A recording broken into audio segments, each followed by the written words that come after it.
That's what they pay me for. And Doc Rivers to give us some insight. Uh-oh. What happened coming out of the second half into the fourth quarter? Yeah, I thought, forget just the second half.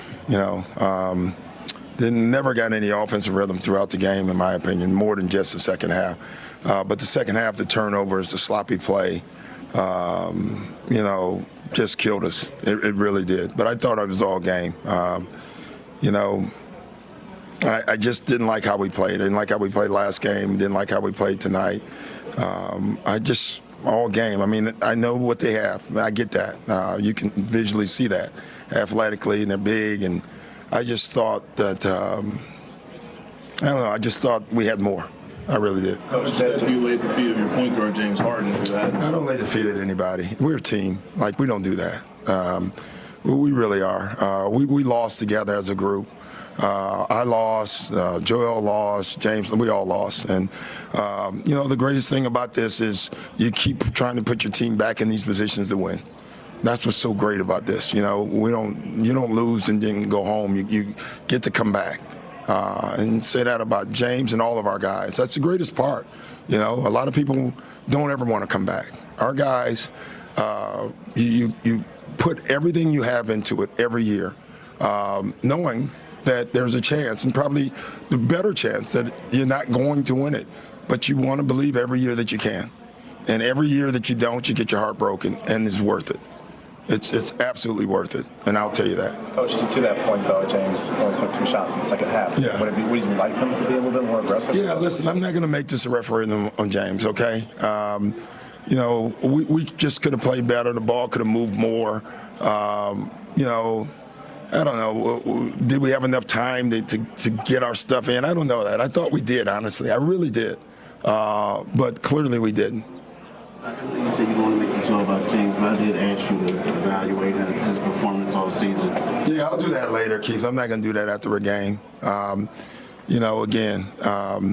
We all showed up to win the game. Not one of us didn't. All right? And I know how this goes. Whenever a team loses, we all look for blame. That's what we all do. I don't know when that started, but we do.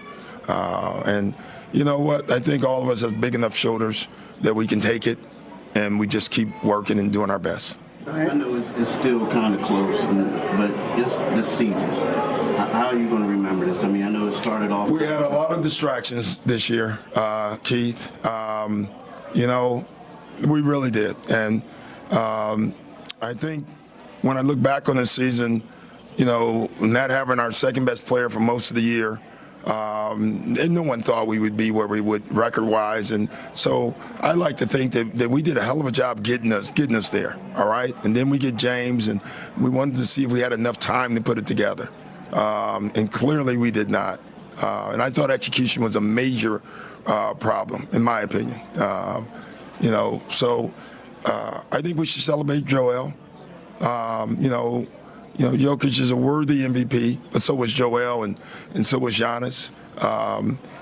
Joel went through a lot this year, having to shoulder the load for most of the year. The bad thing is we're not going to be the winner. There's only going to be one of those, by the way, and we're just not going to be it. Glenn, how much have you thought about job security? I don't worry about my job, Howard. I think I do a terrific job, and if you don't, then you should write it. Because I worked my butt off to get this team here. When I first got here, no one picked us to be anywhere. And again this year, the same thing. So if that's how anyone feels, write it, and I'm going to feel secure about it. Well, it's a results-based business, and that's it is, but you don't do it every year. Every time you're wrong, should you lose your job? No. So it's the same thing, all right? But listen, if you believe that, then go with it. I know what I did this year, and I feel very good about that. But again, if you believe that, Howard, then you just run with it. Did you think you had enough time to get everything right? I did. 2 games ago? I did. I still did. I just believe in our guys. That's my job as a coach. I guess what, obviously, these last 2 games did not go the same way as the ones before. What changed, do you think? Well, Miami changed. They played great. They played more physical. They crushed us on the glass. They made every energy, hustle play, quickness play. No, we absolutely have to get better. We have to do things to make our team better. There's no doubt about that. We saw that coming in. We look at the two teams, and we said, listen, we need people. But we tried to do it with what we had, and that's all you can do. And again, I love our guys. I thought every single one of them, whether they played well or not, every single one of our guys showed up to play. And that's all you can ever ask for. How much did not having Joel Embiid in those first 2 games put you in the Yeah, I don't know. I mean, listen, give Miami credit, number one. They did what they had to do. Up until tonight, no team had won on the road, and they came in here and won. We had Joel tonight, and we didn't win. Was Joel 100%? Absolutely not. I think that was clear. I still thought it was his hand far more than the mask that bothered him, but it didn't matter. We suited our guys up and we played them, and that's all we could do. How much of a gut punch was it to lose Danny early on like that? Yeah, it was tough. I mean, Danny obviously is important to us. That's 2 playoffs in a year in a row that we've lost, and 2 playoffs in a row that Joel's not been healthy. But there's nothing you can do about that. That's just the way that it rose up. I think there are so many factors with him, like hand not playing for a week and jumping into a playoff series that's every other day. So conditioning clearly had an impact on him today throughout the series, But listen, he wanted to stay, he wanted to play, and so I love coaching him, and I love what he's about. I love watching him grow up. He's still young, and I don't think we understand how young Joel is. I think we get lost in how good he is, and we forget about his age. So he's got a lot to learn, and he's doing that. Did you talk to them, and if so, what did you tell them?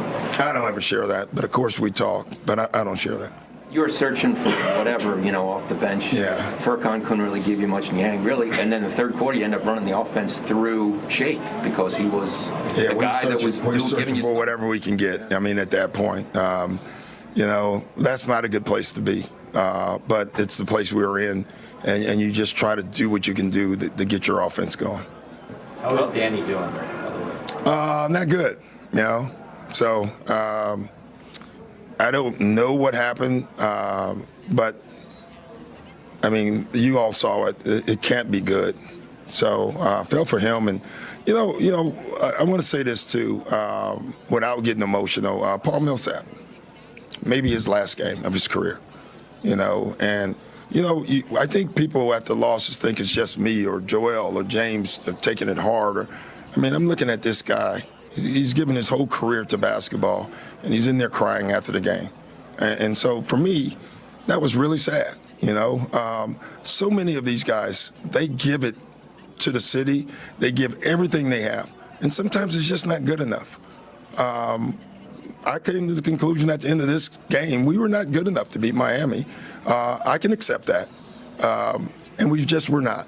And that's a tough thing to say, but we were not. You mentioned there's only one winner. And when you're the guy on the opposite side is Jimmy Butler and kind of just the attitude and mentality that he brings, how tough is that to deal with him when he's... Yeah, but, listen, Jimmy, it's just like me and everybody else. How many titles has Jimmy won? And that's how hard it is to win and getting your team to believe that they can win. And I thought we did that. I thought we built this team this year to believe they can win. Whether they could or not, they believed it. And that's a great thing. What does it take to get past the second round? I don't care about the second round. I care about the championships. All right? I don't know. Clearly, Howard, right now, it's right after we just lost. We'll figure that out. We don't have enough yet. We know that, right? So we have to keep building. We're not going to tear it apart. We keep building, and that's what you have to keep doing. We're not the only city, right? Like, we just got to keep going and hang in there. And that's what we do. I keep saying it. Athletes and coaches, they just get back up and do it over and over and over again until they get it. And that's what you have to do. And that's what we're going to do. Coach, you just mentioned Tyrese's development, the fact that he was out there like diving for those balls. And the game was clearly, out of reach for you guys. What do you kind of say about it? Paul Reed didn't play a lot tonight, but he's going to help us next year. Hopefully we can do something this summer. But, I just love the kid. I think you know that. I've only said it 100 times. And he is still learning how to win, too. You know, he's learning how to execute and come out of timeouts and run the right plays. You know, he may have to be a point guard at some point. You know, right now he's more of a 2, which was good for him. But he has a lot to learn. But I will say this with him. He will learn it because he'll outwork every single person.